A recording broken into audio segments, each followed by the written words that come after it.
All right, welcome back to Radio Wasteland and our guest, Dr. Michael P. Masters.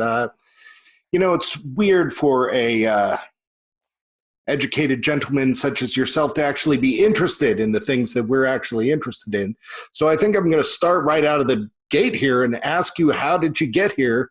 How did you get interested in UFOs? Well, it's actually been sort of a lifelong pursuit. I was very young when it happened. I was only 8 years old. And I overheard a story that my father was telling to some friends that were over at our house. And he described a UFO encounter that many people have had, the same sort of close encounter scenario with a bright light in the sky.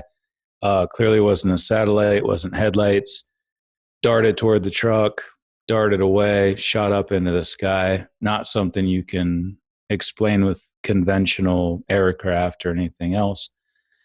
And it got me interested in what exactly this is. And what was really, I think, a life-altering situation, though, was just after that, he probably trying to figure out this phenomenon on his own level, like because he was baffled by what just happened.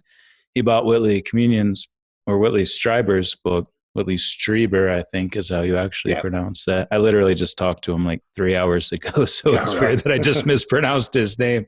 Yeah. But Whitley Strieber's book, Communion, he had bought that to try to unravel this mystery or at least get some understanding of it.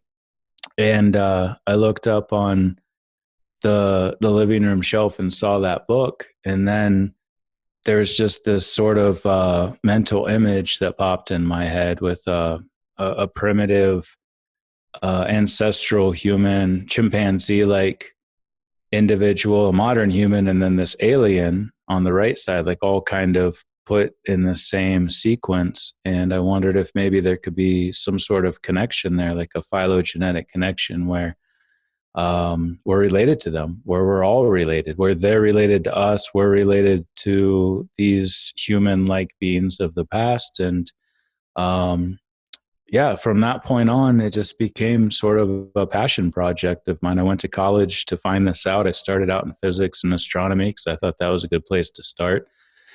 And I'm kind of glad I switched to anthropology. There's a lot of other people who are also researching this question in the context of physics. And that was definitely going to be my follow-up question to this.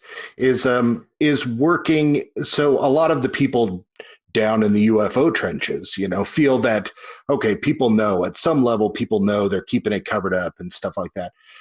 So your experience in a more collegiate situation, is probably quite different, and a lot of the time, your teaching might teach that out of you. How do you get past that?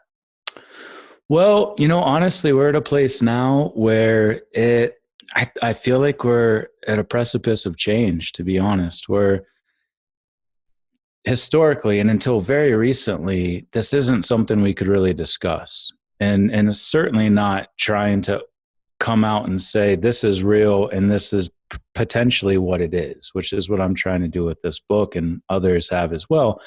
But you're right, in the context of academia, it's frowned upon, it's ridiculed, there's stigma. But honestly, I haven't felt that.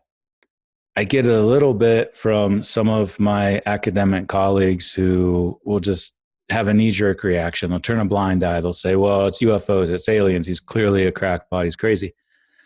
But the onus is on those people. The burden of proof is on those people. They're not doing their job as scientists and just turning away from this phenomenon that's been coming out in mainstream media outlets, that the Navy has obviously been talking about, that there's this since the New York Times piece in 2017.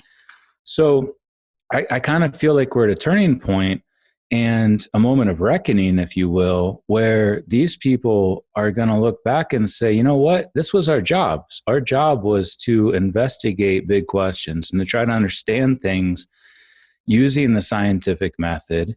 And I feel like they're failing society. I feel like they're failing the UFO community and people that are interested in this, people that are asking questions. I feel like they're failing science, to be honest. And so I'm perfectly happy to not only stick my head out, but also to call out my academic colleagues who are going to be high and mighty and say, well, no, we're going to stick to this arcane notion that this isn't real. And all the people that talk about it are crazy. We should all be talking about this. And I'm happy to get out there and stick my head out and try to lead that charge. And others are. It's not just me. There's a lot of other people doing this.